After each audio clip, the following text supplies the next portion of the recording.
प्यारे साथियों, आज मुझे बहुत खुशी है कि आज हम अजय कुमार गुप्ता जी के साथ हैं, जो कि केमटेक एसोसिएट प्राइवेट लिमिटेड के मैनेजिंग डायरेक्टर हैं। आपने बीटेक किया हुआ है मैकेनिकल इंजीनियरिंग में, उसके बाद आप एनबीसी में काफी सीनियर पोजीशन में इन्होंने करीब 12-13 साल काम किया और वहां काम करने के बाद इन्होंने अपनी खुद की firm Chemtech association private limited establish की। मैं आपका स्वागत करता हूं भारद्वाज फाउंडेशन जयपुर में। गुप्ता जी, इस वीडियो को बहुत ही यंग फ्रेंड्स देख रहे हैं। भारद्वाज फाउंडेशन, जैसा कि मैंने आपको बताया, हमारा जो एम है वो है कि हम स्पिरिचुअलिटी, लीडरशिप, मैनेजमेंट के बारे में यंगस्टर्स को नॉलेज दें।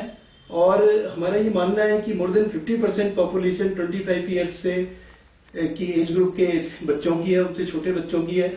तो our country is a young country, तो हम ये मानते हैं अगर उनको नॉलेज दी गई, अच्छी नॉलेज दी, तो हमारा देश सुपर पावर बनेगा। ऐसा हमारा विजन है और मिशन कि हम उनको नॉलेज दे रहे हैं।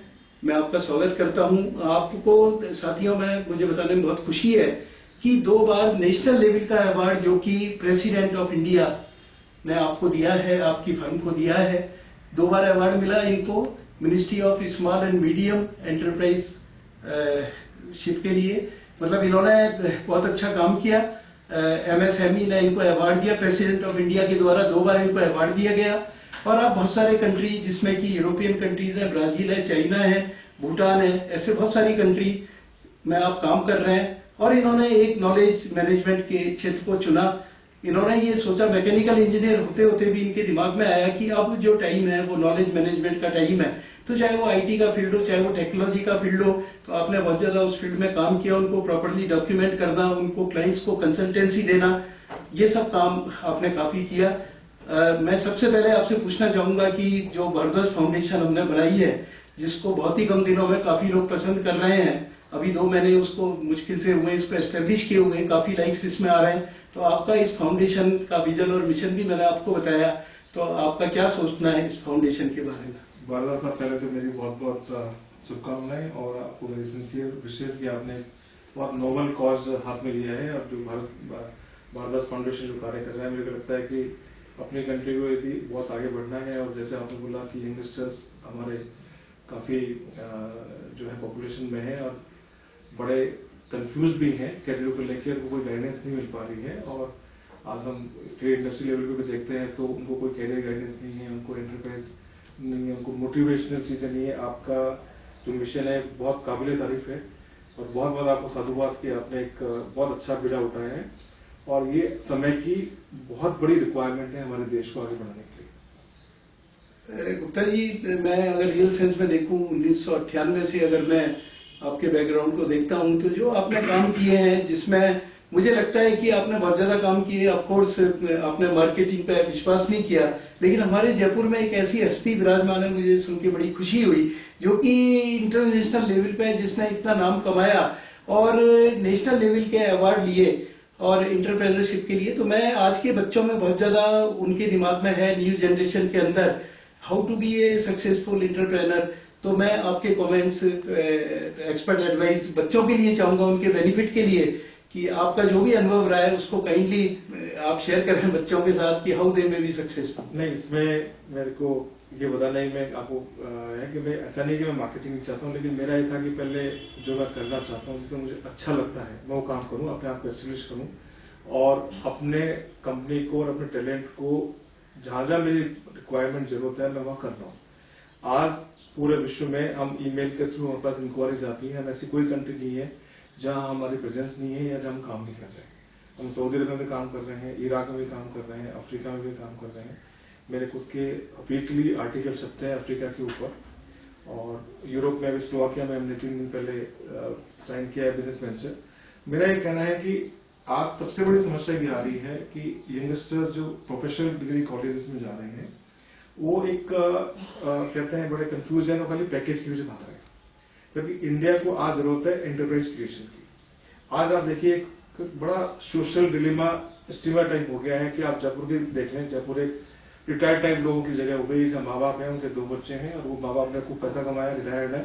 अब दोनों बच्चे जो है पैकेज के पीछे या तो पुणे में है या बेंगलोर में है या कोचीन में है या गुड़गांव में है, वहां काम कर रहे हैं। जबकि आज राजस्थान में, जयपुर में, नॉलेज इंडस्ट्री में, मैन्युफैक्चरिंग में स्टार्टअप एंटरप्राइज की इतनी ज्यादा जरूरत है। दूसरा मैं आपको एग्जाम्पल देता हूँ। आज जयपुर सबसे एक तरह से हेरिटेज सिटी है, 300 साल पुराना शहर हो गया। पूरा जयपुर जिसमें डिजाइन किया गया था, आप देखिए क्या उसका स्वरूप था, ऐसे कोई पूरा विश्व में ऐसा कोई उदाहरण नहीं है। कितने अच्छे अच्छे बिजनेसेस हैं, लेकिन नेक्स्ट जनरेशन उन माँ बाप के बिजनेस में नहीं आ रही। मेरा एक कहना है कि सर आप उन अपने माँ बाप के बिजनेस को नेक्स्ट लेवल पर क्यों नहीं ला सकते? आप ही क्यों सोच रहे हो कि मेरे को सीधा पैकेज चाहिए, मेरे को कोई 5-6 कंपनियों के अलावा दुनिया खत्म है। आज की तारीख में आइडिया के ऊपर दुनिया चल रही है। आपके पास कोई बिजनेस आइडिया हो, आज व्हाट्सएप देख लो, आइडिया था, कहां से कहां पहुंचे। आज आप सिलिकॉन वैली का कल्चर देखो तो आइडिया के भरोसे आज फंडिंग की, आपको आगे बढ़ाने वालों की, मेंटरशिप की कोई कमी नहीं है। कमी है आपके अपने झील की, आपके अपने आइडिया की और आपके अपने मोटिवेशन की। और उसके लिए भारद्वाज फाउंडेशन जो काम कर रहा है कि आपको मोटिवेट कर रहा है। और मेरा ये मानना है भारद्वाज साहब कि हम आज इस देश को तभी आगे बढ़ा पाएंगे जब आज हमें एंटरप्राइज, नई एंटरप्राइज, स्टार्टअप एंटरप्राइज में इन्वेस्ट करें। आज कॉलेजेस में, हर कॉलेजेस में प्रोजेक्ट के लिए उनको कोई ना कोई चीजें बनानी पड़ती है और खाली नंबर के लिए बना लेते हैं। उनको वो उस डायरेक्शन में आगे बढ़े। वो जो भी मॉडल उन्होंने बनाए हैं, जो भी कोई चीज इंटर्नशिप करी है, चाहे वो मैन्युफैक्चरिंग में हो, चाहे मशीन में हो, चाहे सर्विस सेक्टर को, उसके लेवल पे वो बिजनेस बिल्डअप कर लें। यदि ये कॉलेज भवन आ जाए, मुझे लगता है कि हमारे देश को रोक ही नहीं सकता। आज आप विश्व का परिदृश्य देखें तो चाइना क्लियरली मैन्युफैक्चरिंग सेक्टर में पूरे वर्ल्ड की मैन्युफैक्चरिंग फैक्ट्री बन गया। इंडिया चाइना के मुकाबले मैन्युफैक्चरिंग सेक्टर में नहीं आ सकता। इंडिया के पास क्या ऑप्शन बचा है? सर्विस सेक्टर, सेवा क्षेत्र, टेक्नोलॉजी। सेवा क्षेत्र का मतलब मेरी कंपनी सेवा क्षेत्र में काम करती है। आज इंडियन ब्रांड, आज इंडियन किस में बेटर थे? मैथमेटिक्स में थे, एनालिटिक्स में थे। तो आज आप देखिए आईटी का जो नाम हुआ खाली मैथमेटिक्स और एनालिटिक्स की वजह से हम पूरे वर्ल्ड में आईटी में ब्रांड कमा लिए। चाइनीज में वो चीज नहीं है। यदि आप देखें, चाइनीज आर लाइक रोबोट्स। आप फैक्ट्री में क्या लगाते हैं? रोबोट लगाते हैं, ठीक है, मशीन की तरह काम करते हैं। तो चाइना और इंडिया के जो मानसिकता में डिफरेंस हमेशा रहेगा कि Indians are analyticals, they are good mathematicians, they can analyse and they can find a solution to any problem. और ये सर्विस सेक्टर का बेसिक थीम है। आज हम कर रहे हैं, हम खाली दिमाग लगाते हैं। हम कहते हैं नॉलेज का मतलब माइंड पावर। इसको हम कहते हैं आज पूरे विश्व में कंसल्टेंसी, जैसे मैं जिस क्षेत्र में बात करता हूँ, मैकेंजी सबसे बड़ी लीडिंग कंसल्टेंसी कंपनी है। आप मान के चलिए हम मैकेंजी का छोटा मॉडल है। जितने फील्ड मैकेंजी काम करते उतने फील्ड में हमारी काबिलियत है, हम काम कर सकते हैं। आज समझ रहे हैं ऐसे कितने लोग चाहिए पूरे विश्व को टेक्नोलॉजिकल अपग्रेडेशन करने में। आज अफ्रीका में बहुत घूमता हूँ। आज अफ्रीका का वो हालात है जो 20 साल पहले इंडिया की थी। आज 20 साल पहले इंडिया के हालात देखेंगे तो उनको सारी टेक्नोलॉजी चाहिए थी। अब आपको टेक्नोलॉजी मिल गई, जापान से मिल गई, आपको कोरिया से मिल गई, आपने ओपन किया। आज अफ्रीका के देश ओपन हो रहे हैं। उनको इंडिया जैसी टेक्नोलॉजी चाहिए। वो चाइना नहीं चाहते क्योंकि चाइनीज टेक्नोलॉजी को भरोसा नहीं, चाइनीज मशीनें भरोसा नहीं। आज इंडिया में इतने अच्छे एसएमई सेक्टर एंटरप्राइजेस हैं, आज वो बढ़िया बढ़िया मशीनें बनाते हैं, लेकिन आज वो उसको पैकेजिंग नहीं कर पाते, उनको एक्सपोर्ट नहीं कर पाते, वहां जाके सिस्टम नहीं कर पाते। कई ऐसे ऐसे जो है इंजीनियरिंग कॉलेज के बच्चे, उन्होंने कोई मॉडल बनाया, वो उसको कॉमर्शियल लेवल पे नेक्स्ट लेवल ले जा नहीं सकते क्योंकि उनको सिस्टम पता नहीं है, टीचर्स को मालूम नहीं होता, क्योंकि टीचर्स का मतलब होता है पढ़ाना। सोलर मिल गया, आप उसमें कैरियर बना सकते हैं और वो आपका नौकरी के बजाय लाइफ में आपको ज्यादा फायदा देगा, आपका कैरियर सर्विस ज्यादा मिलेगा, पैसा भी ज्यादा कमाएंगे। तो मेरा ये कहना है कि यदि हम एंटरप्राइज क्रिएशन में काम करें, आप देखिए गांव में हमें सॉल्यूशन चाहिए। क्या उस सॉल्यूशन का समाधान चाइना से मिलेगा? टेक्नोलॉजी हमें होमग्रोन चाहिए ना। आप बताइए, आज टेक्नोलॉजी होमग्रोन चाहिए ना। आज हमारी समस्या है पानी नहीं, अरे तो पानी को क्लीन करने के लिए होमग्रोन करनी होनी चाहिए। हम क्या चाइना से पानी मंगाएंगे क्या? मेरे को ये आंसर दे दे कि आज गांव, आज सबको शहर ढूंढना दोगे? गांव के टेक्नोलॉजी तो गांव में चाहिए ना आपको। तो गांव के टेक्नोलॉजी के लिए आज जो इंजीनियरिंग कॉलेज के बच्चे हैं जो आज एमबीए पढ़ रहे हैं, वो उस रेलवे आज सोलर टेक्नोलॉजी, मैं कहता हूँ नॉन ट्रेडिशनल इंडस्ट्री से, विंड है, कचरा है। मैं आपको दूसरी बात बताता हूँ, सब इंडिया में इतना कचरा है, उस कचरे को हम गोल्ड में नहीं मानते। उस कचरे से गैस बनती है, उस कचरे से बिजली प्रोड्यूस होती है, उस कचरे से आपको बायोमिनरल बनेगा, उस कचरे से क्या काम नहीं हो सकता, रिसाइकलिंग करते हैं। आज पूरे विश्व में कार्बन क्रेडिट के रूप में कार्बन ट्रेड होता है, एनवायरमेंट कंटेंट ट्रेड होता है। आज हम इस कचरे को ठिकाने लगा दें और उसके हिसाब से बनाए तो हमको कितना तो कार्बन क्रेडिट मिल जाएगा। किस लेवल पे हम देश को इसमें बहुत ज्यादा पैसे की या बहुत ज्यादा हैवी टेक्नोलॉजी की जरूरत नहीं है। आप जो बच्चे आज पढ़ रहे हैं वो सब सब्जेक्ट पढ़ते हैं। आज इंजीनियरिंग में क्या होता है? इंजीनियरिंग में होता है प्रेशर, टेम्परेचर, बेसिक फिजिक्स तो पढ़ते हैं। आज मैं मैकेनिकल बेसिक फिजिक्स तो पढ़ी हमने, चाहे केमिकल इंजीनियरिंग बेसिक साइंस तो पढ़ी थी। आज अप्लाइड साइंस, आज बेसिक साइंस को अप्लाइड साइंस में कन्वर्ट करना इंजीनियरिंग होती। तो आज इंजीनियरिंग बच्चे उस सॉल्यूशन से, आज गाँव में जो समस्याएं हैं हमारी, road connectivity, infrastructure, water, electricity, housing, food processing. आज गांव में कितना एग्रीकल्चर हो रहा है, कितना हॉर्टिकल्चर हो रहा है, लेकिन हम कहते हैं साहब वो अल्टीमेटली सड़ गया। फिर हमने वो टमाटर 50 पैसे किलो होगा 100 रुपए किलो खाया, प्याज तो 100 रुपए किलो हो गया, सरकारों को दोष दे दिया। अरे हमने क्या किया भाई, जब प्याज 2 रुपए किलो में किसान मर रहा था, वो प्याज का क्यों नहीं हमने कहानी करी कि पूरे साल में प्राइस क्यों नहीं। तो हमने ऐसी टेक्नोलॉजीज क्यों नहीं लगाई कि वो फार्म गेट प्रोसेसिंग का पार्ट बन सकती थी। तो इस डायरेक्शन में भी आपका फाउंडेशन काम कर रहा है। हम कम से कम की इंसाइट बदलते हैं बच्चों की कि बच्चों भैया पैकेज के पीछे बम भागो। 3D पिक्चर देखी थी, उन्होंने कहा था कि पैकेज का कोई मायने नहीं है, कैरियर वो करो जो अच्छा लगता है। आज दुनिया भर के कैरियर अवेलेबल है, सब दुनिया भर के स्किल्स चाहिए, दुनिया भर के लोगों की जरूरत है। कोई जरूरी नहीं है कि आपने इंजीनियर का काम करके इंजीनियर बनना है, किसी बड़ी फैक्ट्री में काम करना है। आपको लगता है कि नहीं आप कोई और अच्छा बेटर काम कर सकते हैं, तो आपके पास आइडिया है और आपको खाली इतना सा लगता है कि वो आइडिया को सपोर्ट करने वाले लोग नहीं है, तो मैं कहता हूं ऐसा नहीं है, लोग हैं हमारे जैसे लोग बैठे हैं, वो कहते हैं भाई लेकिन डील आप में, प्रोजेक्ट आपका, ओनरशिप आपकी। हम एक एक्सटर्नल मदद करने को तैयार हैं और इस देश तभी आगे बढ़ेगा जब हमारे आइडियाज को हम सिलिकॉन वैली जैसे माहौल में लाए। सिलिकॉन वैली इसलिए पूरे वर्ल्ड का एक एंटरप्राइज हब बन गया कि वहां पर आइडिया की कीमत है।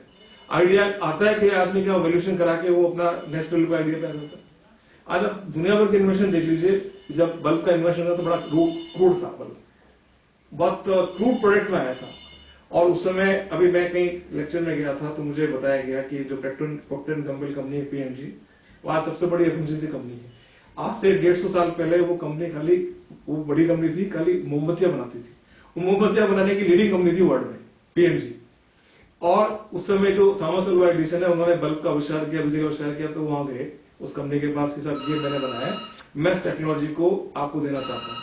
प्रॉक्टर एंड गैम्बल ने वो कहा कि ठीक है जी, हम हमारे बोर्ड में डिसाइड करेंगे कि हम उनको घमंड था कि मोमबत्ती बनाने में हमसे बड़ी तो कोई कंपनी नहीं है, हम तो वर्ल्ड के लीडर हैं और रोशनी, हम देश विश्व को रोशन करते हैं। एडिसन के साथ बोर्ड की मीटिंग में तय करेंगे कि आपके इन्वेंशन को हम नेक्स्ट लेवल पे लाएंगे, या आपको फंड करेंगे नहीं करेंगे। इसके बाद क्या हुआ कि 1 महीने बाद एडिसन वापस पहुंचे, उन्होंने कहा जी क्या हुआ आपके बोर्ड ने क्या डिसाइड किया। Mister Edison we are very sorry, our board decided that हम तो वैसे ही पूरे वर्ल्ड को लिमिट करते हैं, हमारी मोमबत्तियां, तो आपका प्रोडक्ट में दम नहीं है और ये चलने वाला नहीं है, हम इसके साथ जा नहीं सकते। क्या थॉमस अल्वा एडिसन डिस्करेज हुआ? उस जगह कोई बात नहीं, आज आप प्रकाश करो, कल मैं अपने बल्ब को इस लेवल पर ले आऊंगा कि मोमबत्तियां खाली अमीर लोग खरीदेंगे। आज हम मोमबत्तियां कौन खरीद रहे हैं? कल अमीर लोग खरीद रहे हैं, हमारे बल्ब पे आ गए। और उसने अपनी आपको पता है वो कंपनी कौन सी थी? G capital. जी कैपिटल उसने एस्टेब्लिश करी। आप सोच लीजिए जी कैपिटल का आज कितना बड़ा काम है। तो इसका मतलब है कि आपको उस जमाने में फंडिंग की कमी नहीं थी, आज भी कम। आज वो सोचता है कि ये बल्ब मैंने क्या बनाया, मोमबत्ती की जरूरत ही क्या। तो आज इतनी रोशनी में, इतनी लाइट में, दुनिया भर के लाइटिंग में बैठ नहीं सकते। आविष्कार, R&D और आइडियाज को प्रमोट करना और उसको नेक्स्ट लेवल के इंजीनियर बनाना, ये काम हमारे देश के लिए सबसे बड़ा जरूरी है। इसको कहते हैं ग्रासरूट इनोवेशन। यदि कॉलेज को इस काम जोड़ दिया, बरगद आपका फाउंडेशन काम कर रहा है, तो मेरी बहुत बहुत शुभकामनाएं। और ये काम मैं कहता हूँ उससे ज्यादा साधुवाद हो ही नहीं सकता। रियल साधुवाद गुप्ता जी मैं आपको देना चाहूंगा, क्योंकि मैं जो आपने बोला मैंने मंत्र मुग्ध होकर सुना।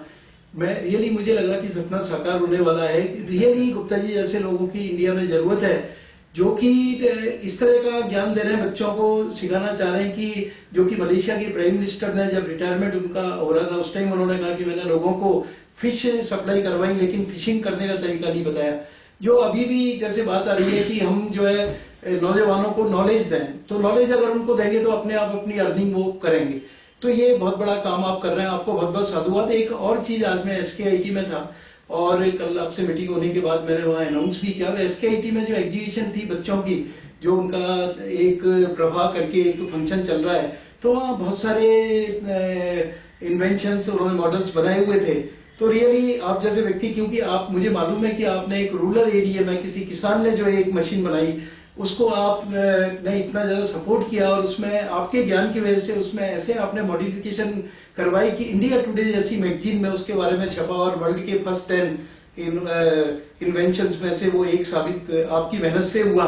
तो मैं चाहता हूँ कि जहाँ इतने बड़े बड़े काम आपने किए, तो जो इंजीनियरिंग कॉलेजेस हैं हमारे, उनके जो बच्चे इतनी मेहनत कर रहे हैं, जैसा मैंने SKIT में देखा, तो उन सब प्रोजेक्ट्स को भारद्वाज फाउंडेशन पूरी हेल्प करेगी कि हम लोग वहां से डिटेल लेंगे और आपके जैसे जो एक्सपर्ट हैं केमटेक के साथ मिलके देख के कि किस तरह इनको कॉमर्शियलाइज किया जा सकता है, अपन मिलके साथ साथ बहुत बड़ा वर्क कर सकते हैं।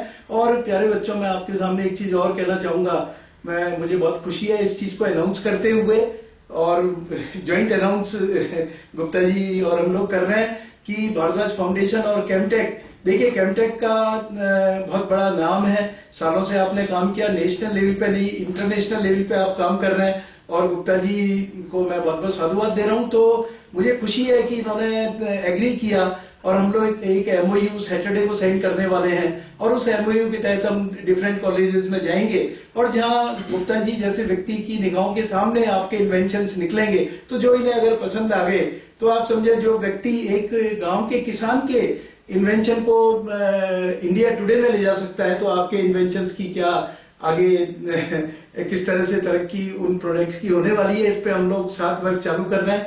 बहुत बहुत धन्यवाद साहब, मुझे रियली बहुत मजा आया। मैंने इंटरव्यू और भी लिए, लेकिन आज मुझे थोड़ा डिफरेंट लगा आपसे बात करके, और मुझे लग रहा है हमारे भी जो यंग साथी, क्योंकि आपने सही कहा, आपने शुरुआत में कहा कि बहुत ज्यादा फ्रस्ट्रेशन में घूम रहे, बात सही है उनके। देखिए अब क्या हो गया, पहले वाली चीज नहीं है, एक एक दो दो बच्चे हैं घर में, और वो भी अगर माँ बाप को छोड़ के बाहर जा रहे हैं तो कई बार फैमिली की प्रॉब्लम होती है।